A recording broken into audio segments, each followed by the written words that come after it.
Allot மணி சேனலுக்கு வருக வருக. நான் செபி ரெஜிஸ்டர்டு ஃபினான்ஷியல் அட்வைசர் கிடையாதுங்க. நான் எஜுகேஷனல் பர்பஸுக்காக என்னுடைய பர்சனல் எக்ஸ்பீரியன்ஸை நான் ஒரு 20 வருஷமாக மார்க்கெட்டில் இருக்கேன். அதை தான் உங்கள்கிட்ட ஷேர் பண்ணுறேன். நீங்கள் எந்த முடிவு எடுக்கிறதா இருந்தாலும் உங்கள் நிதி ஆலோசகரை அணுகி அதுக்கப்புறம் பணத்தை போடுறதை பற்றி முடிவு பண்ணுங்கள். நன்றி. அலாட் மணி சேனலுக்கு வருக வருக. இந்த சேனலுக்கு இன்னும் நீங்கள் சப்ஸ்கிரைப் பண்ணலைன்னா தயவு செஞ்சு சப்ஸ்கிரைப் பண்ணிக்கோங்க. பெல் பட்டனையும் கிளிக் பண்ணிக்கோங்க.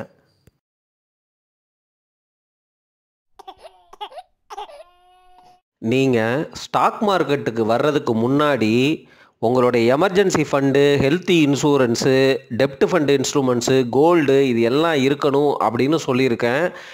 ஸ்டாக் மார்க்கெட்டில் நீங்கள் போடுற காசு நீங்கள் இழக்கக்கூடிய காசாக தான் இருக்கணும். அதில் காசு முழுசாக போனாலும் உங்களுடைய வாழ்க்கை பாதிக்கக்கூடாது அப்படிங்கிறத தொடர்ந்து சொல்லிகிட்டே வர்றேன். எப்படி நீங்கள் இண்டெக்ஸ்லையும் ஒரு போர்ஷனை பார்க் பண்ணிக்கணும். நிஃப்டி 50 நெக்ஸ்ட்டு நிஃப்டி 50லையும் ரெகுலராக சிப் பண்ணிகிட்டே வாங்க. அதுக்கு அப்புறம் நல்ல லார்ஜ் கேப் ப்ளூ சிப் பங்குகளை வாங்கி உங்கள் போர்ட்ஃபோலியோவில் வச்சுக்கோங்க. அப்போ தான் அந்த போர்ட்ஃபோலியோ உங்களுக்கு ஸ்டேபிளான ரிட்டர்னை கொடுக்கும்.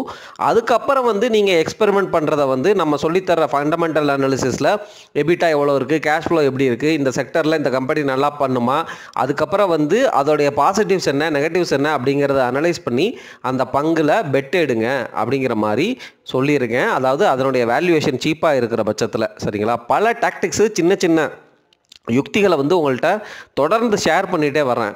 ஆனால் நீங்கள் எல்லாத்தையும் போட்டு குழப்பிக்கிறீங்களோ அப்படிங்கிற ஃபீலிங் தான் எனக்கு இருக்குது. அது இப்படி தான் இருக்கும். ஆக்சுவலாக உங்களுக்கு நீங்களே அதை உணர்ந்து மெச்சூர் ஆகிற வரைக்கும் நான் சொல்கிற தியரி புரியாதோ அப்படிங்கிற ஃபீலிங்கில் தான் நான் இப்போ இருக்கேன். ஆனால் இதில் இருந்து உங்களை எப்படி மீட்டெடுக்கிறது அப்படிங்கிற மாதிரியும் என்னுடைய சிந்தனை தொடர்ந்து போயிட்டுருக்குங்க. என்னதான் நான் உங்களை குழப்புற மாதிரி இருந்தாலும், என்னதான் ஸ்டாக் மார்க்கெட் ரொம்ப ரிஸ்கி அப்படின்னு நான் சொன்னாலும், நம்ம ஸ்டாக் மார்க்கெட்டில் கண்டிப்பாக முதலீடு பண்ணியே ஆக வேண்டும். ஆனால் அந்த முதலீடுங்கிறது எப்படி இருக்கணும் அப்படின்னா, ஒரு கம்பெனியோடைய ஸ்டாக்கை வாங்குறீங்க அப்படின்னா அந்த கம்பெனியோடைய பாசிட்டிவ்லாம் என்ன, நெகட்டிவ்லாம் என்ன, இந்த கம்பெனி நம்ம எக்கானமி இப்படி க்ரோ ஆச்சு அப்படின்னா, இந்த க்ரோத் பொட்டன்ஷியல் இருக்குன்னா இந்த கம்பெனி பெனிஃபிட் அடையுமா, பாசிட்டிவ் நெகட்டிவ்ஸை அனலைஸ் பண்ணி நெகட்டிவ்ஸ் கம்மியாக இருக்கிற கம்பெனியை நம்ம சூஸ் பண்ணும் பொழுது அது ஒரு மார்ஜின் ஆஃப் சேஃப்டி. அதுக்கப்புறம் அந்த கம்பெனியை கரெக்டான வேல்யூவில், ஃபேர் ப்ரைஸில் அல்லது பிஇ ரேஷியோ கம்மியாக இருக்கிறப்போ கரெக்டான டைமில் நீங்கள் உங்களால் வாங்க முடிஞ்சிச்சு அப்படின்னா அது அடுத்த மார்ஜின் ஆஃப் சேஃப்டி. சரிங்களா? இல்லை அப்படின்னா ஓரளவு மார்ஜின் ஆஃப் சேஃப்டி ரேஞ்சுக்குள்ளே போகிற நல்ல மேனேஜ்மெண்ட் உள்ள கம்பெனி அப்படின்னா சிப் பண்ண ஆரம்பிச்சிடலாம் தொடர்ந்து. சரிங்களா? இந்த மாதிரி பல யுக்திகள் இருக்குது நீங்கள் ஒரு ஸ்டாக்கில் இன்வெஸ்ட் பண்ணுறதுக்கு.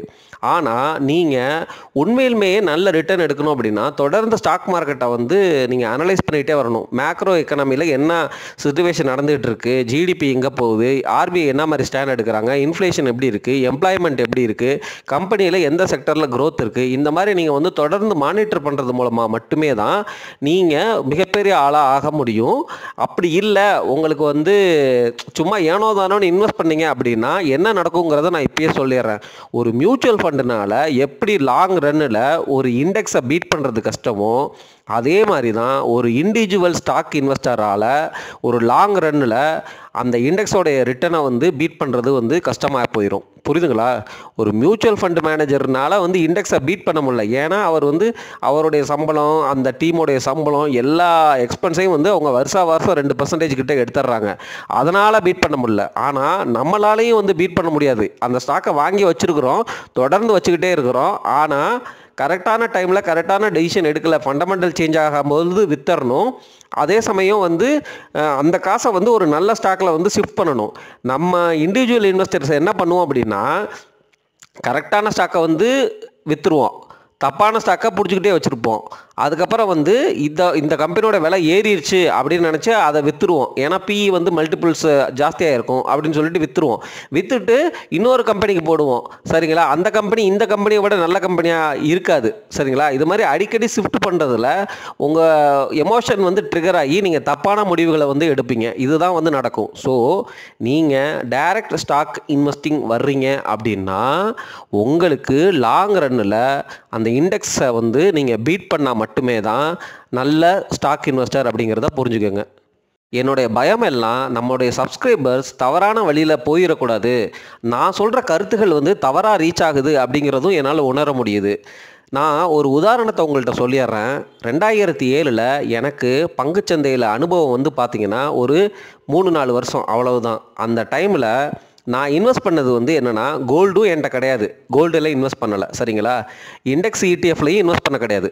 நிஃப்டி 50யும் இன்வெஸ்ட் பண்ணல, நிஃப்டி நெக்ஸ்ட் 50யும் இன்வெஸ்ட் பண்ணல, சென்செக்ஸ் இடிஎஃப்லையும் இன்வெஸ்ட் பண்ணலை, இல்லை நல்ல லார்ஜ் ப்ளூ சிப் பங்குகளையும் வாங்கலை, சரிங்களா. இது பண்ணாமல் நான் பண்ணது எல்லாமே கேட்பார் பேச்சை கேட்டு அல்லது நானாக ஒரு முடிவு எடுத்து ஒரு ஸ்டாக்கை வந்து வாங்கி அதில் வந்து போர்ட்ஃபோலியோ அந்த மாதிரி வந்து பில்ட் பண்ணி வச்சுருந்தேன். அந்த சமயத்தில் வந்து பார்த்திங்கன்னா எல்லாரும் வந்து இப்போ எப்படி சொல்கிறோம், இப்போ வந்து நல்ல ஃபேமஸான செக்டர் அப்படின்னு சொல்கிறோம்ல, அதே மாதிரி அந்த சமயத்தில் வந்து ரியல் எஸ்டேட்டு, இன்ஃப்ராஸ்ட்ரக்சர், இப்போவும் ரியல் எஸ்டேட்டுக்கு வந்து பார்த்திங்கன்னா நம்ம நிறைய காசு லட்சம் கோடியில் கொடுத்து தான் வாங்குகிறோம், சரிங்களா. ஆனால் நீங்கள் யோசிச்சு பார்த்துங்க, 2007, 2003 அந்த டைம்லலாம் அதுதான் ரியல் எஸ்டேட் பூம் ஆகிற டைமு.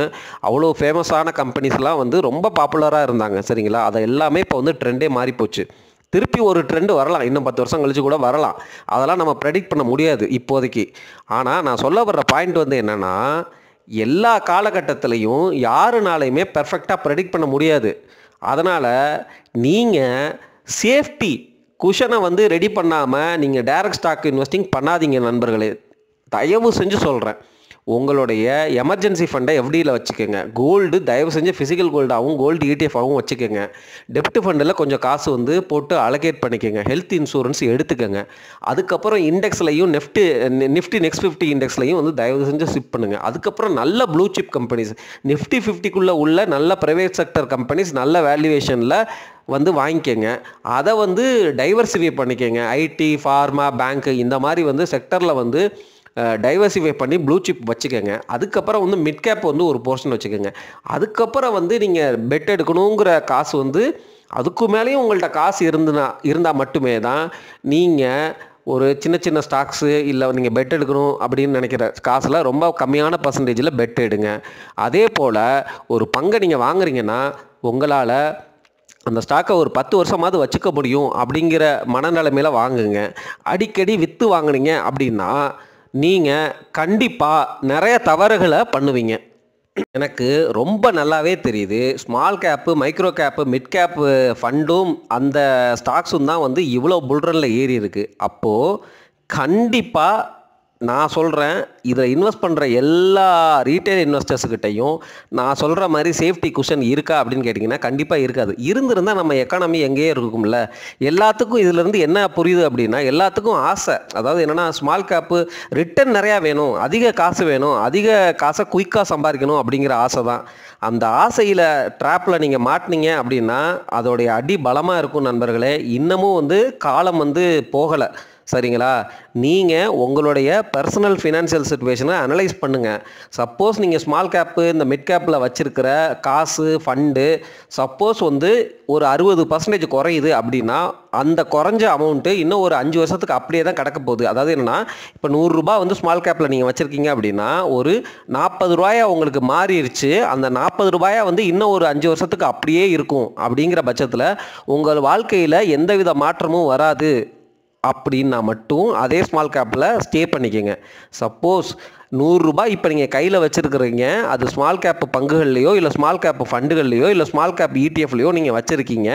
இந்த காசு 40 ரூபாயா குறைஞ்சிச்சு அப்படின்னா என்னுடைய வாழ்க்கையில் நான் வந்து மிகப்பெரிய சோகத்துக்கு உள்ளாவேன் அப்படிங்கிற சிச்சுவேஷனுக்கெல்லாம் நீங்கள் வந்து போவீங்க அப்படின்னு உங்களுக்கு தெரிஞ்சால் தயவு செஞ்சு டைவர்சிஃபை பண்ணிக்கோங்க. அந்த காசை வந்து எடுத்து நீங்கள் சேஃபான அசட் கிளாஸுக்கு மூவ் பண்ணிக்க நண்பர்களே. அது மார்க்கெட்டை அதுக்கப்புறம் மேலே போச்சுன்னா வந்து என்னை காரிச்சு துப்பாதீங்க. எண்ட் ஆஃப் த டே நம்ம வந்து நம்மளுடைய உயிர், நம்மளுடைய டே டு டே வாழ்க்கை, நம்மளுடைய சேஃப்டி வந்து இம்பார்ட்டண்ட், சரிங்களா. சும்மா வந்து காசு ப்ரைஸ் மூவ் ஆகுது அப்படிங்கிறது வந்து வெற்றியே கிடையாது. சப்போஸ் நான் வந்து சும்மா போட்டேன், 10 ரூபா போட்டேன், அது வந்து பாரு 1 லட்சம் ஆயிடுச்சு ஒரு மாதத்தில் அப்படின்னா அது லக்கு, சரிங்களா. அது எல்லாத்துக்கும் அமையாது. நம்ம சம்பாதிக்கிறது அப்படிங்கிறது வந்து கிட்டத்தட்ட வேலை பார்த்து எப்படி நம்ம ஸ்கில்லை டெவலப் பண்ணி உழைச்சி சம்பாதிக்கிறோமோ அதே மாதிரி தான் இன்வெஸ்ட்மெண்ட்டும் நம்மளுடைய கண்ட்ரோலில், நம்மளுடைய புரிதலில் அந்த மாதிரி வந்து சம்பாதிக்கணும், சரிங்களா. அதுக்கு வந்து டைம் ஆகும். எடுத்தோடனே வந்து பெரிய ஆளாகணும் அப்படின்னா வந்து நீங்கள் டைரக்ட் பிஸ்னஸில் நல்ல ஐடியாவாக வந்து ஒரு ப்ராடக்டாவோ இல்லை வந்து ஒரு வெஞ்சர் கேபிட்டலிஸ்ட்டை அவங்கள அப்ரோச் பண்ணி அந்த ஐடியாவை சொல்லி எப்படி கூகுள் வந்து கிரியேட் பண்ணாங்க அந்த மாதிரி போகிறது வந்து அது வேறு விஷயம், அதுதான் ரியல்.